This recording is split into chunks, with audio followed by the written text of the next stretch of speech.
You're listening to Adoptees On, the podcast where adoptees discuss the adoption experience. This is episode 187, Dr. Liz Debetta. I'm your host, Haley Radke.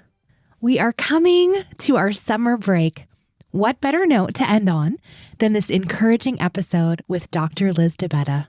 Liz has been on the podcast before and shared her story of coming to her late 30s before examining the impact adoption had on her life. Today, though, we are strictly diving in to one of her areas of expertise, which is using writing as a tool for healing. Writing is accessible. It has physical, emotional, and mental health benefits. Writing can help us create a new narrative for ourselves. Liz recently led a group of adoptees through a transformative writing group, and she shares with us some tools we can use to start our own writing practice. We wrap up with some recommended resources, and as always, links to everything we'll be talking about today are on the website adopteeson.com. Let's listen in. I am so pleased to welcome back to Adoptees On, Dr. Liz Debetta. Welcome, Liz. Hi, Haley. So good to be here. I'm so excited to talk to you. The last time we talked, it's episode 118, so you can scroll back. You were still working on your dissertation, so I was so pumped when you put doctor on your paperwork because you're done. Woo! Yes, it's true. I got done in the midst of the pandemic. So you're still planning the party then? Yeah, we had a Zoom party. Okay. Made a bottle of champagne and some takeout sushi and a few friends on Zoom, and that was pretty much it. So yeah, there hasn't been a big in-person celebration yet, but a good excuse to have one. That's right. Absolutely. Well, I'm going to point people back to that episode to hear some of your story and sort of the background on how you got to doing some of the things we're going to be talking about today. But I would love it if you would just give us a little intro into who you are and how you got to the point where we are now for adoptees to be writing as a method of healing. I have been writing since about the age of 14. I had a really, really smart, insightful teacher and coach who knew that I was going through some stuff. I don't recall if at the time he knew that I was adopted. I'm pretty sure that he did. But either way, he knew that I was dealing with some really big feelings. And so he suggested I start writing poetry, which at 14 years old, I really thought was the dumbest thing in the world because, poetry, who writes poetry? Come on. And then one day we were sitting in his office and he read me this poem that he had written for his college girlfriend. And the poem was called Blue Fire. I'll never forget it. And it was a poem that he wrote while he was on a date with his girlfriend. He had taken her to see the ballet, which was her favorite thing. And he spent more time watching her watch the ballet than watching the ballet himself. And he wrote this poem about it. And I was really profoundly moved by this experience of this man sharing this poem with me. And then from that, that moment, I was like, oh, maybe this isn't so dumb. So I got a little colorful journal notebook and I started writing. And at the time I didn't know why I felt the way I felt. I didn't know why I was depressed. I was sad. I was angry. I was confused. I was scared, all of these things. And I just wrote, and it was for me. I never shared any of that with anyone. And so I did that for a lot of years. Anytime the world got too much for me or my own feelings got too much for me, I would just go to my notebooks and I would write. And it just stuff sort of came out. It wasn't anything that I was ever really super conscious of. It is a conscious process, but I also feel there's something really unconscious about a lot of the writing that I was doing, especially early on. And I have a theory about that, which I'm still kind of playing with, just from a academic sort of theoretical scholarly standpoint. But anyway, so I did all this writing and in retrospect, it really helped keep me balanced. It helped me organize the really intense feelings that I had, and sort of gave them some place to live other than inside me. And so fast forward all of these years later, and when I got into my PhD program, I didn't really know where that journey was going to take me, but I did know that I was really interested in continuing to pursue creative writing as one part of it. And one of the courses that I got to take in my program was Poetry for Healing.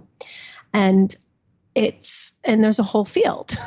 There's a whole field of poetry and writing for healing that got open, that I didn't even know was a thing. And I was like, this is the thing I've been doing my whole life. I've been using poems to help myself manage the difficult stuff.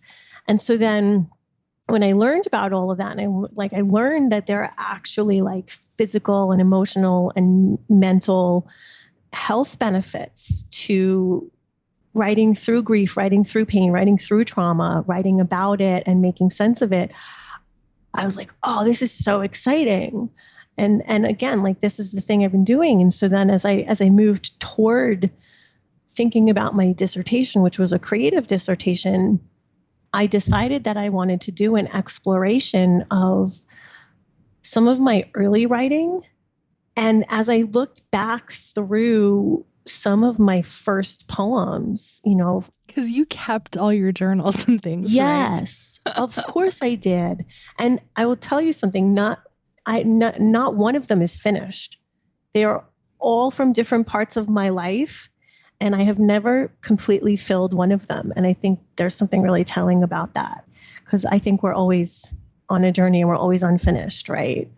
So it's sort of a metaphor for that, I think, in those notebooks. But yeah, so I started going through these early poems, and I could very clearly see all of my pain and my grief and my trauma and my loss and my confusion was like all there, right? I started looking at like the language and the images that I was constantly using, and like the mood and the tone of so many of those poems was really dark, and just a lot, like just like a feeling of being lost and having all these questions.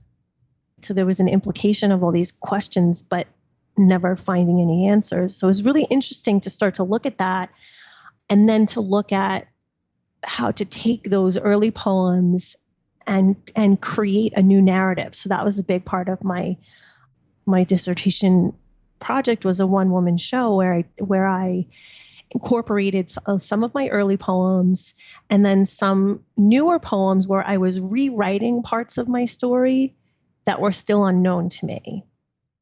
So like questions about the circumstances of my birth, for example. I didn't have any answers about that. I didn't have any information about that, right? Like so many of us. And so some of the more, recent poems were about like just me imagining what the night I was born was like. And so I created this whole narrative that was punctuated by all of these poems to tell a story about what it's like to live with the trauma of being adopted in a patriarchal society that's disadvantageous to women and children, right? That says that, two parents are better than one, and that a young single woman is irresponsible and shouldn't be able to keep her baby, right? And of course, lots of these things are generational, but they're still happening. So it was really important to use art and the creative process to tell a story publicly that people need to hear. So I guess that's kind of it in a large nutshell. Well, I've heard you speak about writing as a public testimony. And it's interesting that your project was this one-woman show where it's literally giving a public testimony. Can you talk a little bit about that? Because I don't think like, of course, not all of our writing will be, performed in front of people. And you are an actor. You have got a theater background as well. So there's that piece for you too.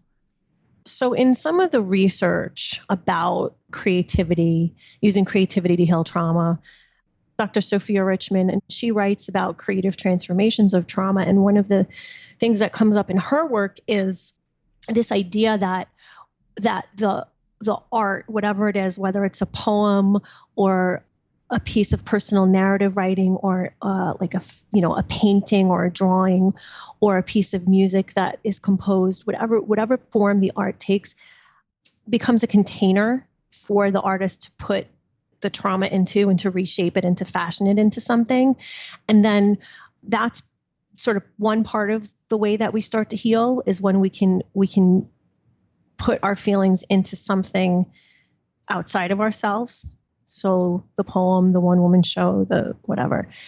And then the other piece of healing, at least according to her, is having that art witnessed and sharing it publicly.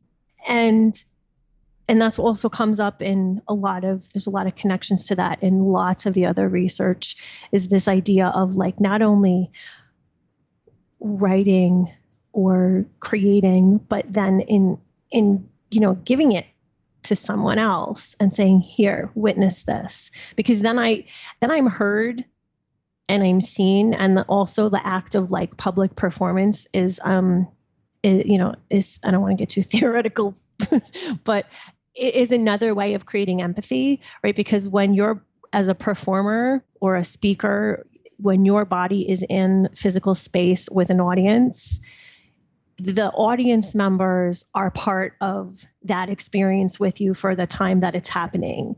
And they can't turn away, right? Like they've chosen to be there. They've chosen to sit there in this live experience to take in what is happening, right? And to engage with my body as it tells the story. And what that does is then that space, that theatrical space, becomes a container for empathy and for critical thinking. And so part of the process for me then was also I did a couple of audience talkbacks where people got to ask questions, not only about the writing and the performance process, but like my own experience, right? And why I chose to tell this story. And what it ended up doing for a lot of people was shifting their perspectives and having many people said, I had no idea. I never thought about adoption this way, right? I had one woman who grew up with adopted siblings, and she's like, I have a much better understanding now of what was going on, like why my family dynamic was the way that it was. It's probably because my siblings were going through some of the things you described in this performance, and none of us knew. How's that feel for you personally, to know that you got to shift someone's narrative? That's exactly why I do this work. Like that's the thing that became really important to me. The more that I worked on, the more that I worked through my PhD work and my dissertation study, was like, okay, I can take all of these parts of myself, right? I can take my background as a theater artist and my background as a writer and a teacher and a thinker, and I can smash them together in a really unique way to do something positive in the culture of adoption. Because the more that I studied all of the literature, right, the scholarly literature, I was like, nobody's telling these stories. And we know in the adoptee community, right, we know how often we're silenced. We know how often, but what about? Oh, and right? And people speaking for us and about us. And so it was a way for me to, it was part of my own healing process to do this important work, but also I look at it as an act of cultural mediation and cultural healing, right? If we don't start to tell these stories and make people listen, then nothing's going to change. So it's really affirming to have multiple people, after they've watched my show, say, wow, I have totally changed my perspective. So that's why this work is so important. And that's why every opportunity that we have to get adoptees' voices centered and telling our stories, we should. Because I think the time is like well past the time when we should be paying attention, right? It's 2021, and like where we gotta get comfortable talking about trauma. Like we can't sorry, but sorry not sorry. Like good time. Yep. Yeah. I have this Adoptees On healing series where I'm always talking with therapists about various things related to trauma and healing and things. And you've used the word healing, and I'm curious what that means for you. Like, what things have shifted for you or changed for you as you've written poetry and literally studied this and performed and all of those things? Do you feel like healing happening? What is healing, in quotation mark? Like, what does that mean for you? I think, healing, one of the things that I wrote and I say in the show is that healing is not a linear process. It's sort of, for me, it's been sort of concentric and twisting and turning in on itself. And it's because it's a journey, right? And it takes different paths at different times. But for me, what I've come to realize, especially over the last couple of years, is that healing is about finding wholeness, about finding ways to feel whole and to feel real and to feel grounded, to not feel like I'm going to fly off in a million parts, which is another thing that I wrote. This constant feeling of like that I'm going to fly away into a million parts, like if I don't keep control, right? And so, yeah, and a lot of the healing, comes through owning these parts of my story and really sitting with the feelings, right? And I think a lot of adoptees can relate to dissociating and not feeling and not wanting to feel and being afraid to feel, or being taught like our feelings aren't valid. And so we just shove them down and pretend everything's okay. And then we don't know what's okay and not okay.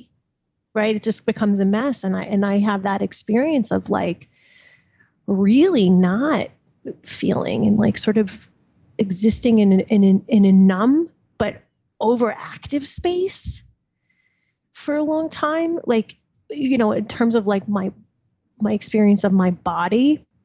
And so a big part of healing too for me has come in having a new experience of my body, and learning to stay in my body, to be present, to feel safe, to not want to escape all the time. And that was a big part of why the performance aspect of my dissertation project was important, because the performing and the living through the words, that I had written, and through the story I was telling, and like really experiencing all that in my body through the rehearsal process and through the performance process helped start to move trauma too. I started to feel different, like I would finish rehearsals and like things would hurt. And yes, it was a very physically active show. I did a lot of movement and breath work and stuff, but like things hurt. My hips hurt. And that's a place where we know that trauma gets stored. And I started to notice the places, the sort of what I call holding patterns, right? Like my default holding patterns, where I was like, oh, I have held my hips and like my gut and this whole like center of my body really tightly for my whole life. And now I can start to release that. I can let it go, and so it's also feeling those physical changes that tells me that I'm healing. And then I guess another big thing that's happened, and I've been doing EMDR too for the last couple of years. So that's been a really good companion to all of this other work. But the way that like, I don't have my recurring nightmares anymore. Right. And I know that a lot of adopted people have these sort of very similar recurring nightmares around like searching for something that we never find. And that's certainly been my big recurring dream, is like looking for someone or something and spending the whole dream like panicking and not being able to find whatever it is or whoever it is that I'm looking for, or starting out the dream with my partner and then getting separated and then never being able to find him again. And now when I have this dream, it resolves itself. And by the end of the dream, we're back together. And to me, that's huge. That is huge. Wow. That's amazing. Thank you for sharing all those things. I'm doing EMDR again, like really in depth right now, but I feel often scared of writing, even privately, because I'm worried of the things that are going to come out. It's like admitting things to yourself, right? It's, but they're just my personal note. I know that you ran a group for 7 weeks with other adult adoptees and were leading them through all of these different, with writing prompts and different exercises. And I would love it if you would talk a little bit about that, because I think it's such a amazing thing to talk about, writing on your own, but then you've brought in this other aspect of writing in community and what that could do for people. I think, yes, it's really important for people to write, and writing is scary, right? You're not the first person, because like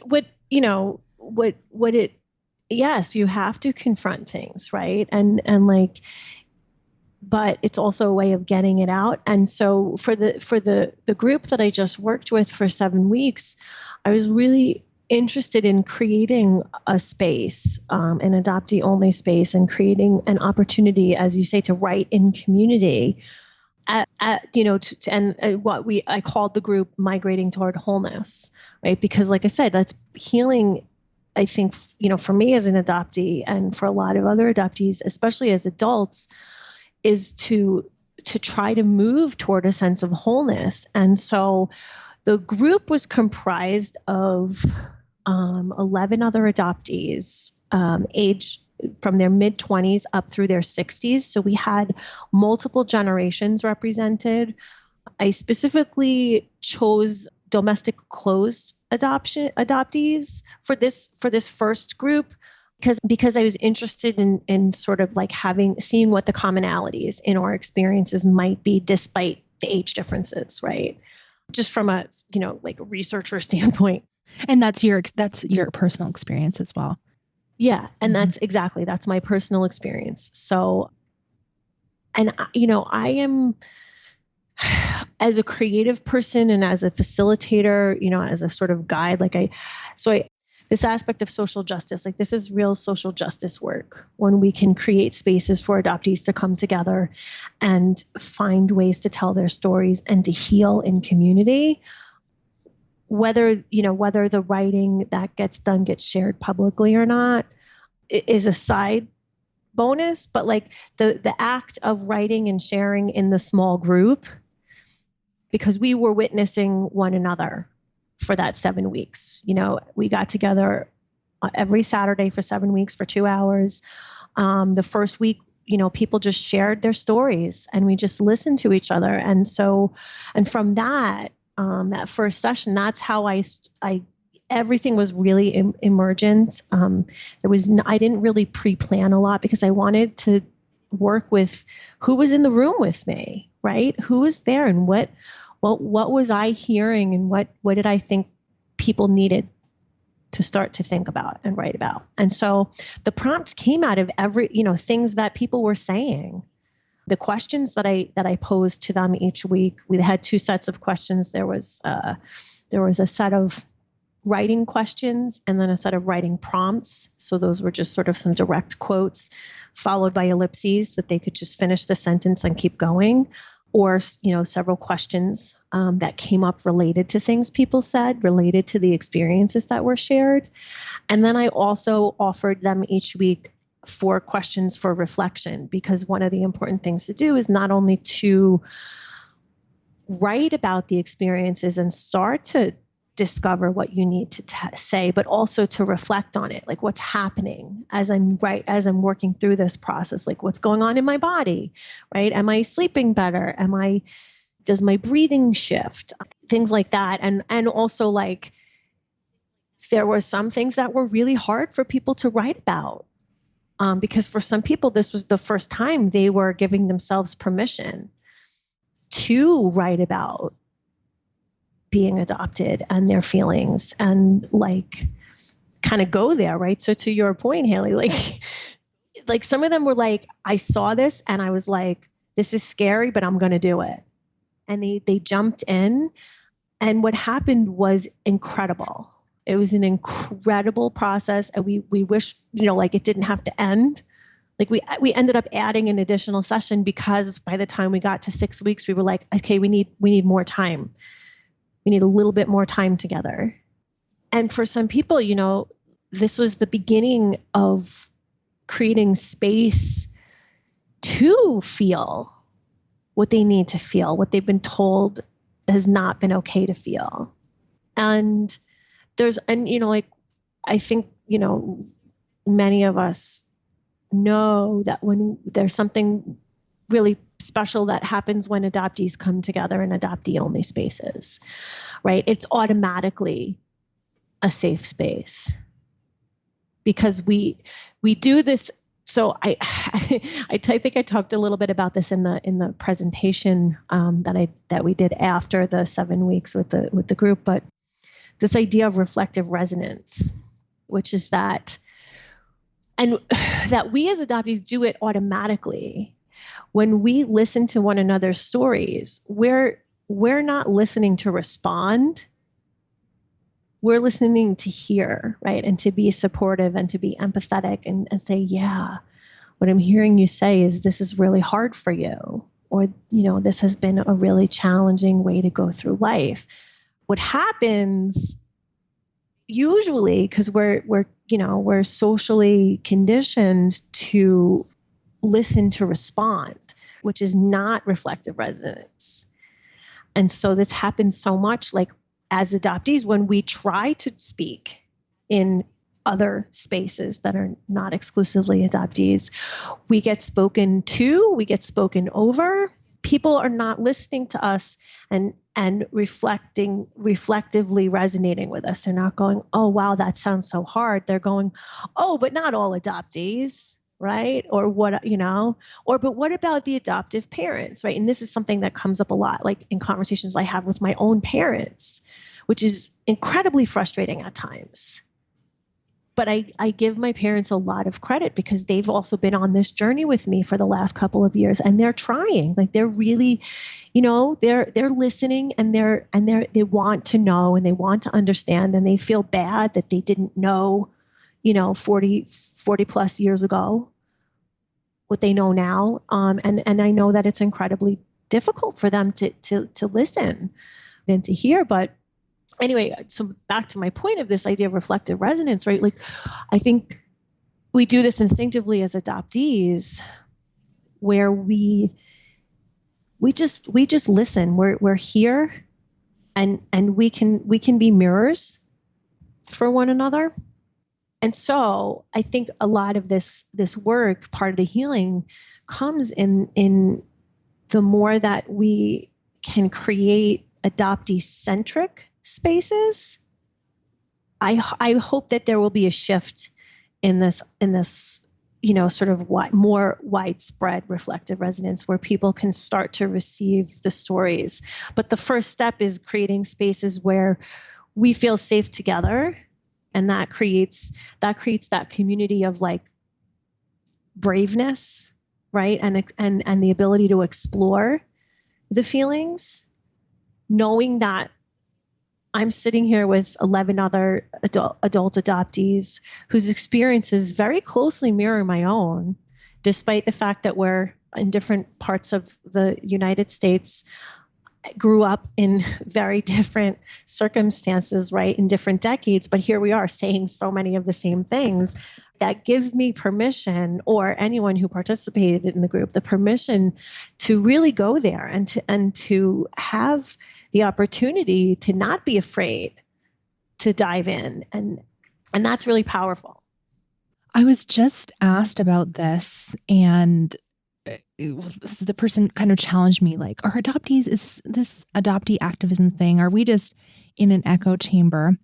And my response was like, well, I feel like we're kind of practicing on each other and building up the muscles. And I love that you said the bravery, because it takes courage to share our story wholly that is against the traditional narrative, knowing that the responses we've gotten in the past may continue, but what about, and I don't believe you, and all those kind of things. So building the muscles in order to share outside, but it starts out with having the safe space. I love this reflective resonance. I love that term. It's perfect. And could you speak a little more on having intergenerational? Because there's lots of, when we share stories on this show, and there's like younger adoptees or older adoptees, or some of them will be like, well, I was in the baby scoop, or, and you kind of identify yourself by that sort of generation. But what was it like to have people from different decades participating and speaking to each other in that way? I think it was really important. I think what it did was it showed us that we're not the problem, right? It showed us that we're not the problem, that the culture of adoption and the system of adoption as it has existed since the mid 1940s is the problem, because we had adoptees who were in their mid 20s who are still products of closed adoption, and adoptees in their 60s who were definitely part of the baby scoop, who had been really effectively silenced by so much, like their sort of generational, the guilt and the shame. But like all of us talked about this guilt and this shame and this needing to fit into a mold, and someone else's idea of who we should be, right? Like there was so much crossover in what people said and shared, and like parts of stories, and like just the internal experiences. I guess that's really what I'm talking about, is like having this multi-generational group of adoptees talking about internal experiences that were very similar. And you had only closed adoptions, domestic adoptions represented in your group. And even when I think of some of the younger adoptees that I've spoken to who were products of an open adoption, that thread continues. So I love that you said that. It's not us. It's not me. It's you, system. Yeah, exactly. Yeah. Yeah. And I think it was really empowering and affirming, for us to come together, and for the younger adoptees to connect with the older adoptees. And again, I think the most profound thing was that several of the group members, this was the first time they were doing this kind of thing. And so there was a tremendous amount of trust that they placed in me and in each other that wouldn't have happened if it wasn't adoptees only. And that in hearing each other share different parts of their stories or pieces of the writing that they were doing from week to week, it gave other people permission to keep writing and to keep sharing. So we've both talked about doing EMDR and various therapy at other points in our lives. And you mentioned, you're a social justice activist. And I'm curious if you have thoughts on the accessibility of writing, and if you think it's accessible, And if that makes it, just another reason why it's such an important tool, because of course I've said this on the show before, therapy is inaccessible to a lot of people. Mm-hmm. It's just very expensive and, it's inaccessible sometimes. So can you talk about writing and what your thoughts are on that piece? Yeah, I love that. And it's so that, that therapy is something that is inaccessible for so many people. When so many of us need it, not just adoptees, but like so many people in the world. Like it's a part of our physical health, right? Like taking care of our mental health. So we need to do better about that. But yeah, I do think that writing is accessible to anyone, regardless of circumstance or situation or ability, because you can get a notebook and a pen, or if you have a computer, you can open a Word doc or a Google Doc and type if that's accessible.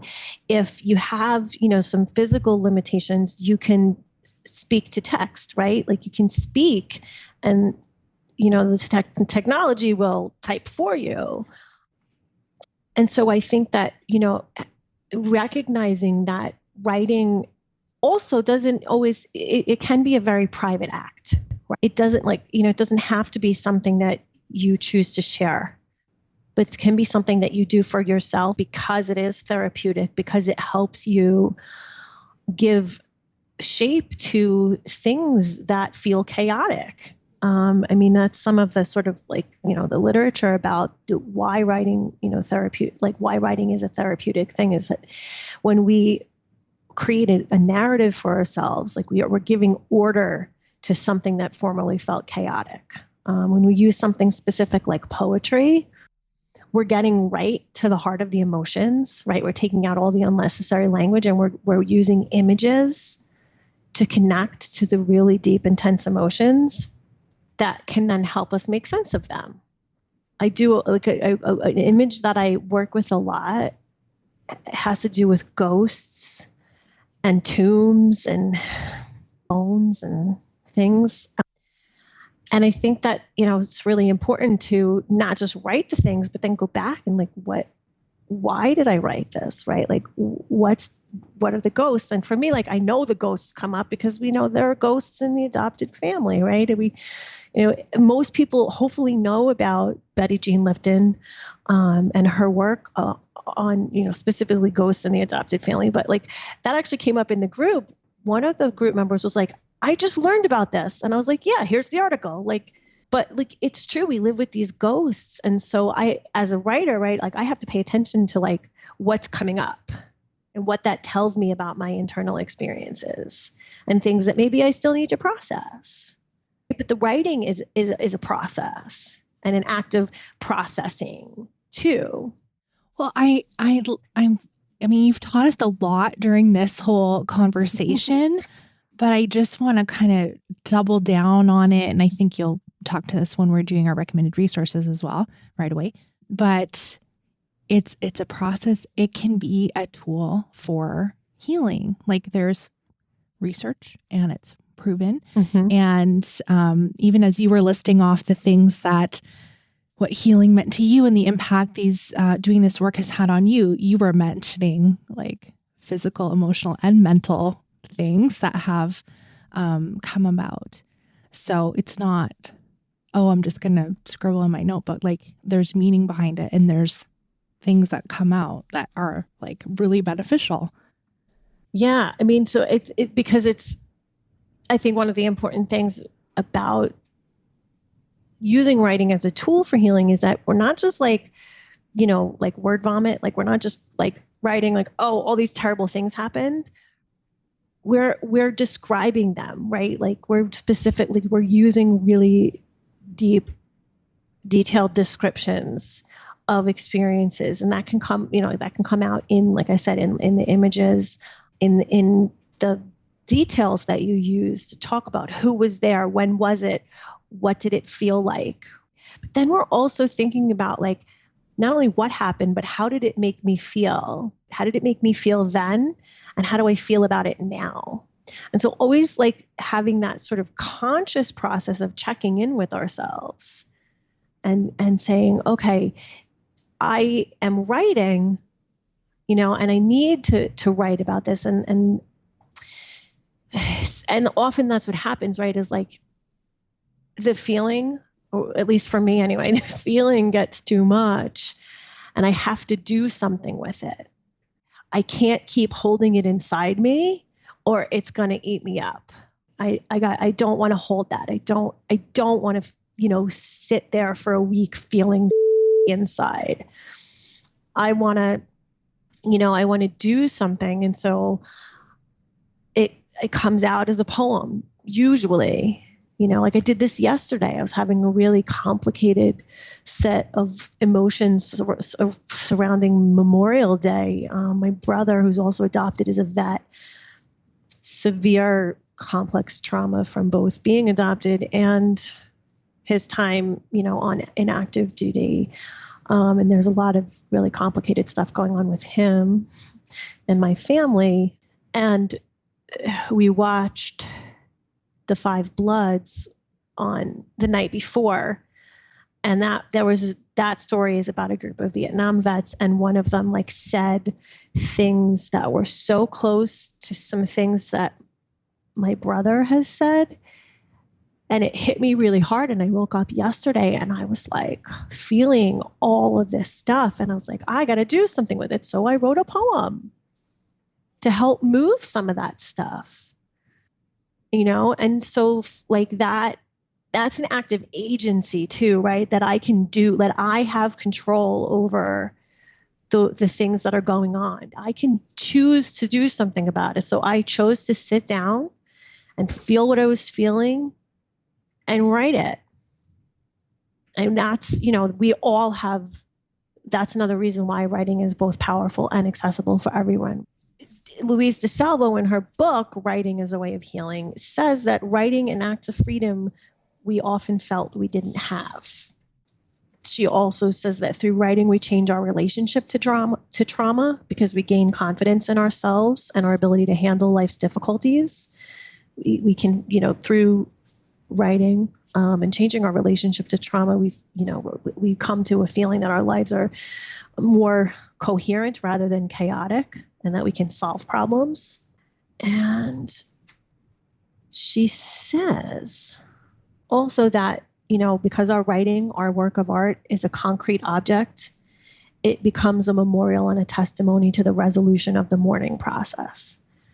And so that sort of connects back to what we were talking about earlier with the container, right? The poem is the container. And so I'm going through a mourning process of not having a relationship with my brother anymore because he's really damaged and it's really sad.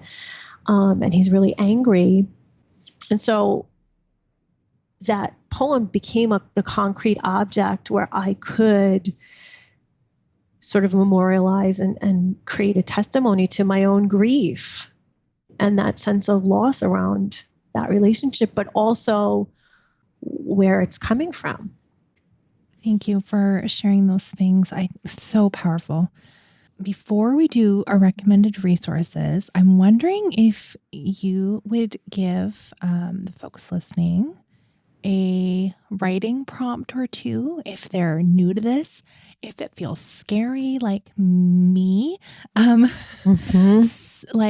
or two things that we could start doing that would, it's the intro, it's beginner level. I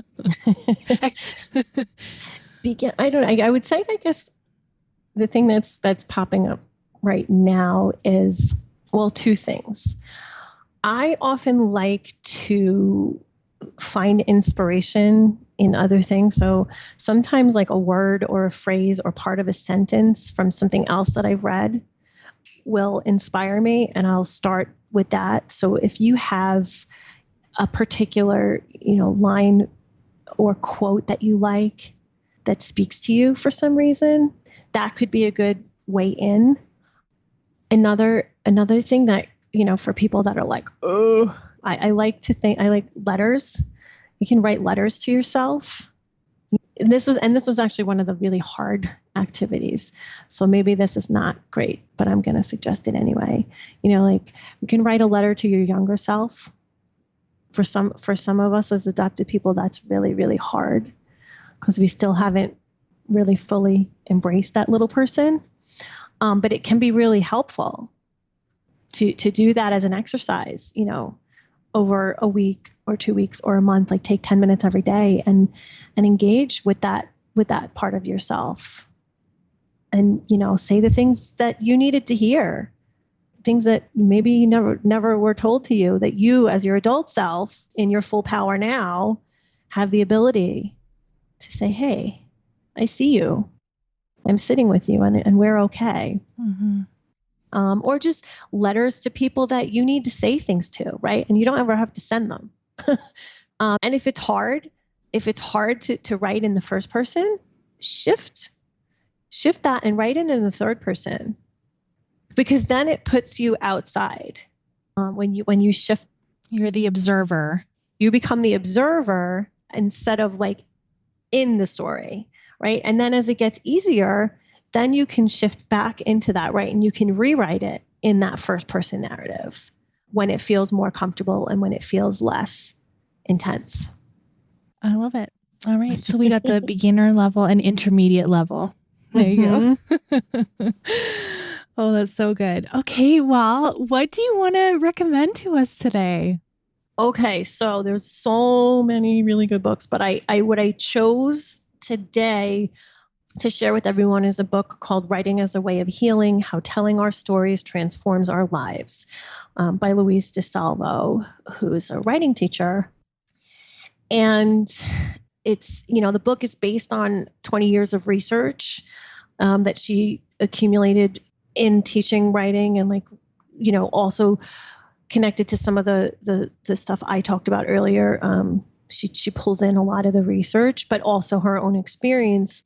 And what I like about the book is that it's both about the way that writing can help us, and all of the it's backed up by the research, but also she makes sure to continually discuss the idea that we need to have balance when we write, right? If we're just writing about negative experiences, that's not going to be good for us, right? We need to write both about the negative and the positive and create what she calls balanced narratives. And there are each chapter is followed by some writing activities and exercises. So for people that want to start writing and aren't sure how to do it, this is a really nice kind of overview of all the things that we've talked about today, like this idea of using writing for healing and how we do it and why we do it.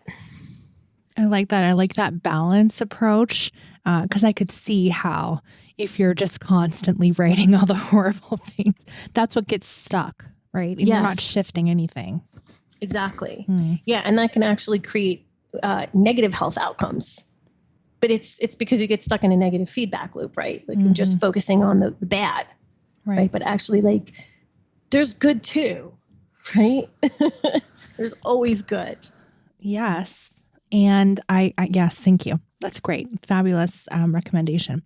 So you mentioned earlier that you had presented on your 7-week group and the outcomes. And I think I've mentioned before on the show this year that the RUD Adoption Conference was virtual. And so their focus was adopted adults, connections across generations. And so your presentation was the last one to wrap up this year for 2021. And so I'll make sure to link to that. So you talk more about the group, and what's really special. And Rudd actually linked both videos.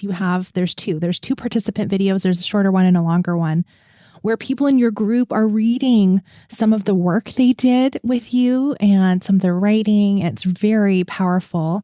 And then they're also a part of your presentation and talking about some of the things you shared today. about the impacts. And I was there live, on Zoom. I think I was making dinner, but I was listening, and it was just wonderful and accessible and really interesting. And I highly recommend you go and check that out. And the other presentations that Red offered are also on their YouTube channel. So I'll link to those things. And the other thing that you and I have in common is we're both Adoptees Connect facilitators. And now that COVID's wrapping up, I don't know, it's not really everywhere, but a lot of the Adoptees Connect groups are meeting in person again. We're still doing online here in Alberta because, that's how it is. But the founder of Adoptees Connect, Pamela Karanova, just announced that they are now planting more groups. So if connecting with other adult adoptees has felt important to you, and if anything, what Liz was sharing about the power of community today was kind of important, felt important to you, I would encourage you to go to the Adoptees Connect website and see if there's a group near you that you can join. And if not, you're the person. You're it. You can start it. You don't have to be a therapist. You don't have to have any credentials. You have to be an adult adoptee who's willing to connect with other adult adoptees. And that's been one of the great gifts in serving the community that I've felt very blessed by doing it. Meeting new members, and we have new people coming all the time to our group. We're still really small, but it's really cool to connect with other adult adoptees, especially people that haven't been in the community before and have no idea about the impact adoption has had on them. And they're reaching out for resources, and you could be the person that starts a group in your area. So I'd recommend you go and check out Adoptees Connect. Do you have any thoughts on Adoptees Connect, Liz? Yeah, I think that, again, we talk about the importance of adoptee-only spaces and adoptee-centric spaces, and Adoptees Connect is one of the really important opportunities that we have to come together in community, right? It's about, building a community where we can just come together and share ourselves and our stories in a non-judgmental, social way. And we, my group in Salt Lake City just got together a couple of weekends ago for the first time in person after hosting on Zoom off and on throughout the pandemic. And we had 2 new members, and it's been a slow grow for us here over the last couple of years. But people are, we're finding each other, and people are coming, and I think it's, the more opportunities we have to create community together, I think it's another tool for healing, right? And that's why it's been important for me is that I can bring more people together. Absolutely. Yes.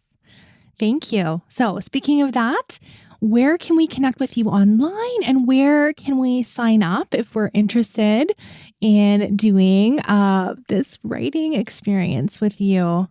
Yeah, so I have I'm collecting, a waiting list is the best way to put it. So lots of folks are interested, and in order to keep myself sane and organized, I will send you the link to the original Google form that folks can add their info to. They'll just have to skip through the part that says, are you available for all sessions, and just say no, because it's from the original Rudd writing group that is already over. But everyone that is including their information on that Google form I will have your contact info. And then as things develop, I will be able to keep in touch and let you know what's coming next. Things are still a work in progress, but I do, but I hope to do as much of more of this as I can. Love it. Wonderful. And what's your website? And I'll make sure to link to all that form and your other contact info in the show notes. But where can we find you? So my website is currently not live. It's a kind of a work in progress, but it is my name, lizdebetta.com. So easy. In the interim, folks can look for me on Facebook. Sounds good. And if it's okay, I would love to leave you all with a poem. Yes. I can't wait. And though this is I also think about poems as gifts, and so this is for you and for all of us who might need to hear this right now. I am here, finally, fully, frightfully aware of me, myself, and I who have been afraid to be here, afraid to be me, afraid to present myself, my flaws, and my imperfectly perfect self. I am here now, knowing nothing is impossible because I am possible. I am me moving through grief, moving through pain, moving through fear, to find peace in myself, with you, and in my circumstances. I am here unapologetically for the first time. The fog has lifted. I am free, free from shame, free from guilt, free from my own self-doubt. I am free to be me, myself, and I. Thank you for that wonderful gift. You're welcome. Oh my goodness, I cannot believe this is the last episode until the fall. It's our summer break, and normally I would go to the end of June, but just because of COVID and having the kids at home, I know I've told you about this in the last couple episodes. This is just kind of how it worked out. So I am taking the break. I'll be ready and refreshed to come to you with new episodes in September. And there's a huge back catalog, so I'm sure you can have possibly listened to all 187 episodes, have you? Scroll back if there's, things you haven't checked out yet. There's so many good episodes. I'm sure you can find a gem or two to listen to during the break. And there's still going to be new episodes for my monthly Patreon supporters. So if you go to adopteeson.com/partner, you can find out details of how to join us there. We are still hosting our monthly book clubs. This month, we are talking about The Guild of the Infant Savior with Megan Culhane Galbraith, which is a fabulous book. So excited to be reading that with her this month. We have Barbara Sumner in July. We are going to have a roundtable in August. So many good things coming up, even during the summer break. So if you can't get enough and going through the back catalog is not going to do it for you, come join us on adopteeson.com/partner for the Patreon bonuses. There's a weekly podcast there called Adoptees Off Script, and they're all ready to go for you. There's over 100 episodes there. So if you really want to go back and binge listen, there's more. I am so grateful for each one of you for listening. I'm truly honored that I get to do this for you, to be in your earbuds and on your hikes and walks and commutes. And when you're doing the dishes, thank you for allowing me into your ears. And I know. It's so annoying that I say thank you a lot, right? I'm sorry. It's a Canadian thing. It's an adoptee thing. It's a people-pleasing thing. It's just, that's my quirk, I guess. Anyway, thank you so much for listening. And I look very forward to talking to you again very soon in September. We'll be back with brand new episodes of Adoptees On, so make sure you're subscribed or following wherever you listen to podcasts. Let's talk again soon.